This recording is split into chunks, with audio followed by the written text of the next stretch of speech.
Unfortunately, when he gets to that point and he needs to be taken care of, all those who enjoyed the good times are absent. Sometimes I wish wives can go and summon all of them and say, come, our man is down. Let's draw a roster. Uncle, I've been married for over 15 years. Ayiko. My husband is always cheating. He has taken away all my happiness in marriage. And then I have met someone who takes all the bosses for me. Can I also have my fun and for once be happy? Because the tears and praying for a change have taken away most of my youthful years, and still there is no change. Doesn't the other party, that is me, have a right to be happy?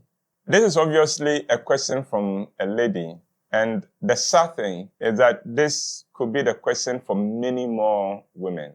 Indeed, from my estimation, about 35% of married women could have sent this question. Men who are serial womanizers, women who are fed up, they've prayed all the prayers, and then whilst the man is ignoring them and neglecting them emotionally and sexually, there are people all around them, desiring them, chasing them, hitting on them. And the question is, what do they do? In the first place, an affair for an affair is not an answer. Because you see, anyone in an affair pays a price. So if you go into an affair because your partner is having an affair, that is not wise, because now you are cheating yourself too. You are punishing yourself. Just that the punishment for an affair may not manifest physically, but you don't avoid it. You don't escape it. Don't let your partner push you down a hole, down a path that leads only to destruction. You have a few choices, none of them pleasant. Let me make that clear. Being in a marriage that has multiple third parties can be bad. You remember what Lady Diana said about her marriage? She said it got crowded, and she was referring to one person. So with a man who is serially cheating, then you are really talking about a stadium that is very crowded. So what do? One, please don't blame yourself for his affairs.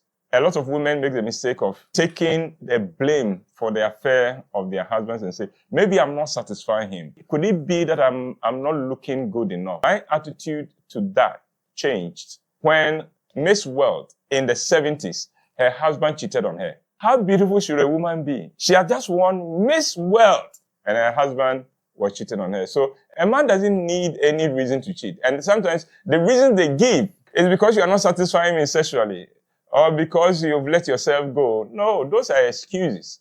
There are men whose wives don't satisfy them sexually, but they are not cheating because they respect themselves. They understand this is my life, and I'm not going to throw my life away just in pursuit of fleeting sexual pleasure.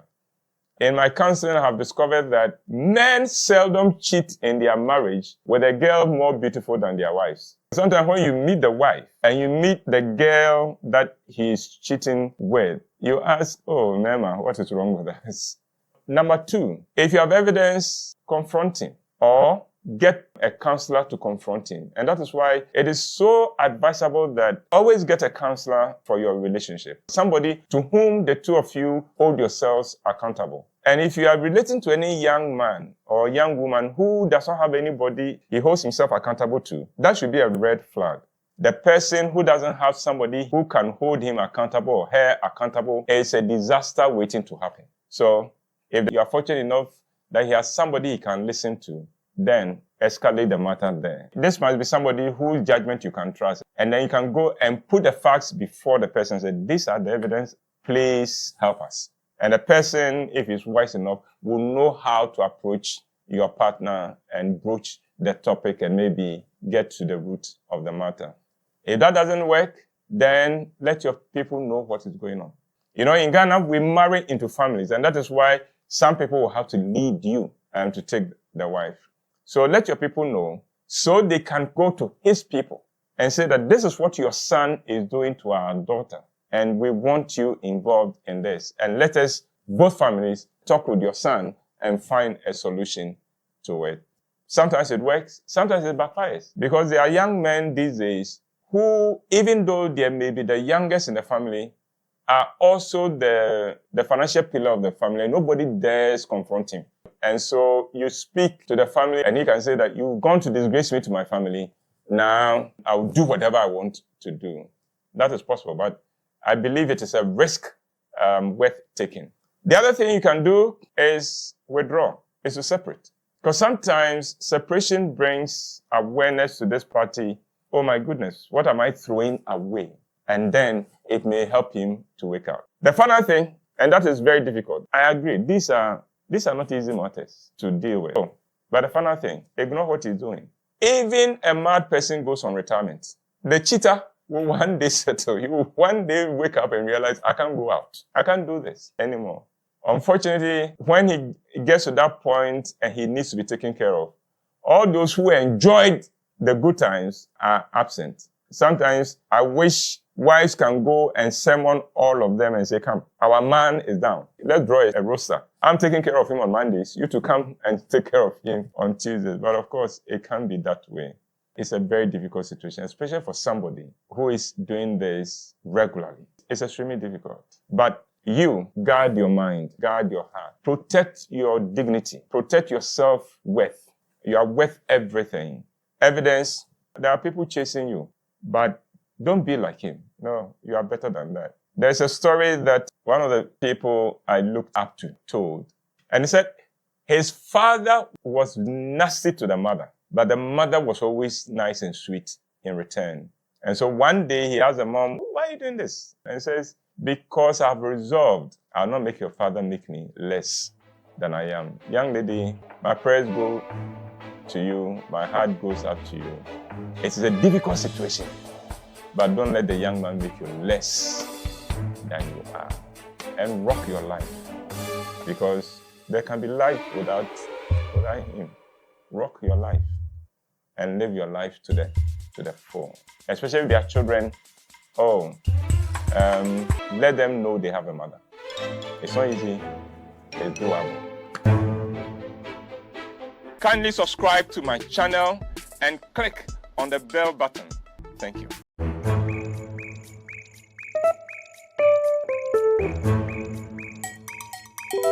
I have been in a relationship with a man for 17 years. Don't wait to do 17. Don't wait to do 5.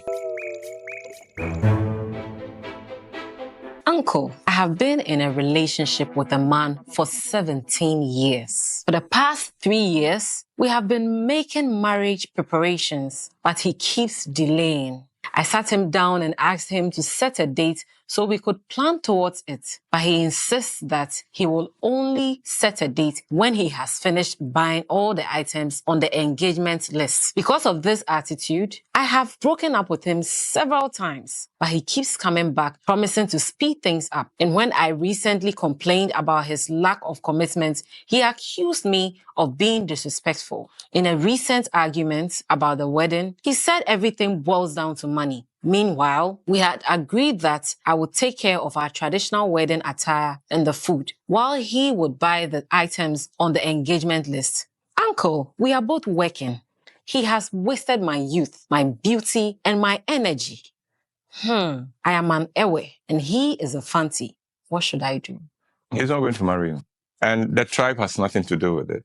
He is never going to marry you. You know why? Because you've given him the impression that you have no options. Because of that, you lost all attractiveness for him. You are not urgent for him anymore. You are not attractive for him anymore. Not because you are not beautiful. 17 years, you allowed him to take you for granted. 17 years is a long time. And if the relationship ever got sexual, then of course, why would he marry you when he's virtually married? As it were, he gets all that he wants. The key thing is that you broke up with him and took him back. What that told him is that you have nowhere to go. You have no options but him. Why would you even make those plans that you will carry the burden of the customary marriage and all that? No. You keep making yourself somebody he can ignore and you have nowhere to go. He didn't waste your youth. Unfortunately, you wasted it. You allowed your youth to be wasted. And I'm sorry, I know I am being hard here. Forgive me for it. I wish I could be gentler. But I'm speaking to all other young ladies not to let anybody take them for granted.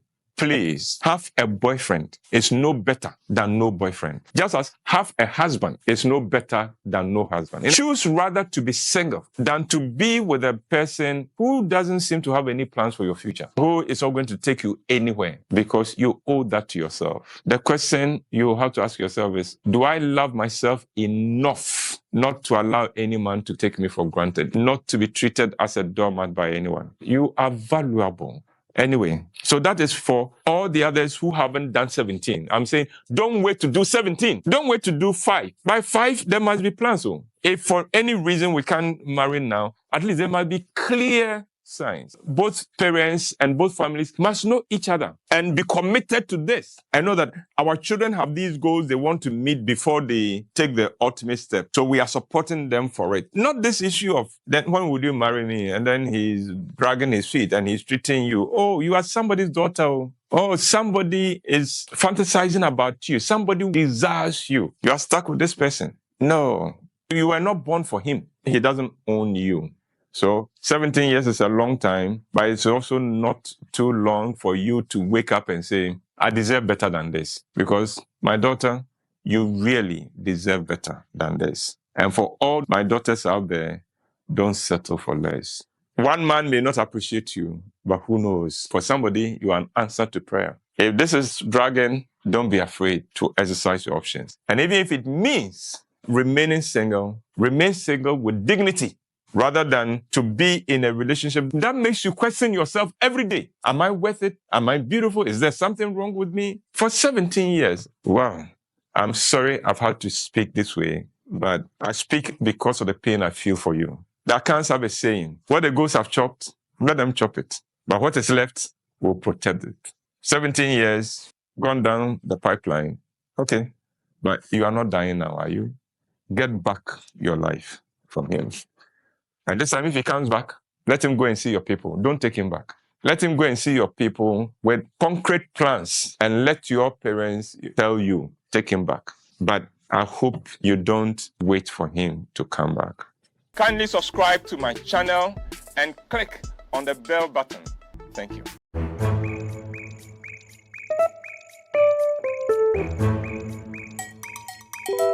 The boy appears so much into you, then all of a sudden pulls back and he's no longer interested.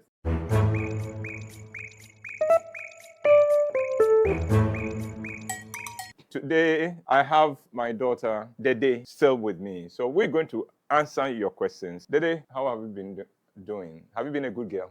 Yes, I've been, Uncle. So would he say you have been a good girl? No, you're asking. Well, and Dede and I are going to attempt to answer your questions. The first question. Uncle, is it wrong to move in with your boyfriend or girlfriend before marriage? Because sometimes it feels like the only way to really know each other before making that big forever decision. But is it wise? Or are we setting ourselves up for something we can't undo? Whenever I'm handling some of these questions, I like to go to principle and then leave the individuals to apply the principles themselves. You can't move in with your boyfriend or girlfriend and the issue of sex will not come up. Actually, if you look at the rest of the question, how else would you know each other? She's not talking about knowing each other's character, but whether you are sexually compatible and things like that. There's going to be sex. A young man cannot sleep on a bed with a young lady he is attracted to and not have some anointing for some deliverance session. Sex in a relationship before marriage becomes a revolving door. Revolving door goes round like this. So the same motion that brings somebody from outside inside also brings somebody inside out. What sex before marriage does is that the young man is inside, the young woman is outside, wanting closer connection, a better understanding, and things like that. But the young man, his needs are very simple, so he's okay. Now, once the sex comes in, what happens is that the girl now becomes even more fully committed to the relationship, but the boy has begun to check out. Not because it was sex he wanted, no. Men are hunters. Our default programming is that of hunting. Once the hunt is over, we go looking for the next thing to hunt. No hunter sits by what he has hunted for the rest of his life. You've hunted, it's done. What else is there to hunt? So when girls offer sex to a boy, even if the boy is putting the pressure for it, and they oblige, they are destroying the very relationship. He's got what he wants. The hunt is over. What else is there? Always remember the revolving door. The woman gets more committed because for her, every decent woman, and I'm talking about decent girls here, giving you sex is the highest thing she can offer. And she's communicating, for me, there's no if or but. I'm committed to this. And the proof of my commitment is this one. For the boy, no, he's already committed because it doesn't take much for us. But once he receives that, ooh, the hunt is over. Then the hunter in him comes to life, and so you have become more committed. I think those who are not married should understand that. There will be a lot of ladies watching this who have had this situation where the boy appears so much into you, then all of a sudden pulls back and he's no longer interested. And then you'll be there, then out of the blue, he will call and come back, then back. It's because of that. When he pulls away, the hunter in him has been satisfied. Then he goes away, then his own biological clock kicks in. And then after a while, then, oh, Charlie, yeah, it calls for some action. Now, you cry, do you understand me? And then they get confused and said, well, I thought it meant something to him. No. For a boy, sex doesn't mean the same thing as it does to the woman. For women, sex is emotional, it's spiritual. For a boy, are you ready for this? It's like eating. I'm hungry. What's there to eat? Let's go get something to eat. Finish eating. That's it. We are done. Why hang around the kitchen? Why hang around the restaurant? And so let's understand that. Now, I know there are people who say that, but if you do not also have sex before marriage, how would you know sexual performance? Well, somebody once said that, why won't you take the car for test before you buy it? And my answer to you is this. I have sold cars before. I did not sell second-hand cars. I sold cars from Germany.